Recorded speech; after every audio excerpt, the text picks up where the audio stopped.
दिल्ली सरकार में मंत्री आशीष सूद ने पत्रकार वार्ता में कहा कि हाई कोर्ट ने निचली अदालत की टिप्पणियों पर स्टे दे दिया है।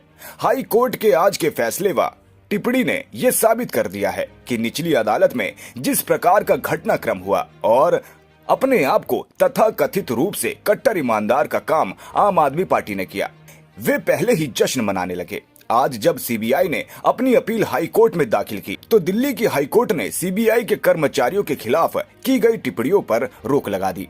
यही आम आदमी पार्टी का पूरा दावा था कि सीबीआई का दुरुपयोग किया गया। कितनी बेशर्मी से आम आदमी पार्टी कह रही थी कि कोई केस नहीं था। 170 मोबाइल तोड़ दिए गए, 43 सिम कार्ड मनीष सिसोदिया ने नष्ट किए। सीएजी की रिपोर्ट में यह टिप्पणी की गई कि 2000 करोड़ से ज्यादा का नुकसान हुआ है।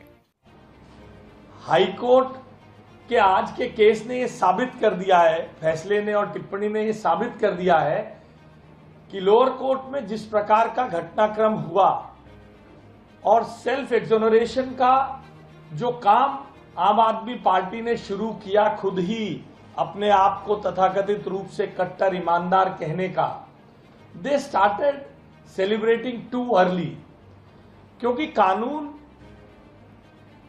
की चक्की है, बारीक पीसती है। आज जब सीबीआई ने अपनी अपील दाखिल की, अपनी कार्रवाई दाखिल की हाईकोर्ट में, तो दिल्ली की हाईकोर्ट ने सीबीआई के कर्मचारियों के खिलाफ की गई टिप्पणियों पर रोक लगा दी और यही आम आदमी पार्टी का पूरा क्लेम था कि सीबीआई का मिसयूज किया गया, ये तो केस ही नहीं था। और कितनी बेशर्मी से आम आदमी पार्टी ये कह रही थी कि केस ही नहीं था। आप सबने एक रिपोर्ट किया, 170 मोबाइल, 170 मोबाइल्स तोड़ दिए गए, फेंक दिए गए, 43 सिम कार्ड मनीष सिसोदिया ने डिस्ट्रॉय किए। ये आपके सामने ये 43 मोबाइल सिम कार्ड्स डिस्ट्रॉय किए गए। एक बार दोबारा दिखाऊं साहब, 43 सिम कार्ड्स डिस्ट्रॉय किए गए। फिर ये सीएजी की रिपोर्ट थी, सीएजी की रिपोर्ट का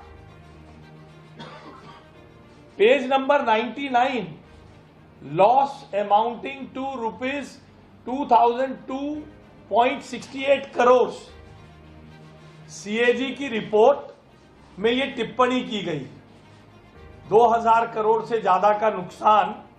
इसके अतिरिक्त पुरानी शराब नीति में एक बोतल की कीमत 166 रुपए थी और नई नीति में उसकी कीमत 188 हो गई, जिसमें एक्साइज ड्यूटी सरकार को 223 रुपए 90 पैसे मिलती थी, जो घटकर 1 रुपए 88 पैसे हो गई। पुरानी नीति में रिटेलर मार्जिन पर 33 रुपए 35 पैसे मिलते थे, नई नीति में 363 रुपए 27 पैसे मिलते थे। पुरानी नीति में सरकार को 229 रुपए 90 पैसे एक बोतल पर कमाई आती थी और नई नीति में 8 रुपए 32 पैसे की कमाई आती थी। इसीलिए पहली घोषणा के तुरंत बाद इस नीति को वापस भी लिया गया। फिर भी आम आदमी पार्टी का दुस्साहस था कि उन्होंने कहा कि भ्रष्टाचार तो हुआ ही नहीं। पुरानी शराब नीति में एक बोतल पर की कीमत 166 रुपए थी और नई में उसकी कीमत 188 रुपए हो गई, होलसेल प्राइस। एक्साइज ड्यूटी उसमें गवर्नमेंट को मिलती थी 223 रुपए 90 पैसे, जो घटकर 1 रुपए 88 पैसे हो गई। वैट गवर्नमेंट को 106 रुपए मिलता था, जो घटकर 1 रुपए 90 पैसे हो गया। रिटेलर मार्जिन ओल्ड पॉलिसी में बोतल पर रिटेलर को बेचने वाले को 33 रुपए 35 पैसे मिलते थे, नई नीति में 363 रुपए 27 पैसे मिलते थे। पुरानी नीति में सरकार को 329 रुपए 90 पैसे एक बोतल पर कमाई आती थी और नई पॉलिसी में 8 रुपए 32 पैसे की कमाई आती थी। इसीलिए पहली घोषणा के तुरंत बाद इस नीति को वापस भी लिया और फिर भी ऑडेसिटी आम आदमी पार्टी की यह थी कि भ्रष्टाचार तो हुआ नहीं। आज हाईकोर्ट ने भी टिप्पणी कर दी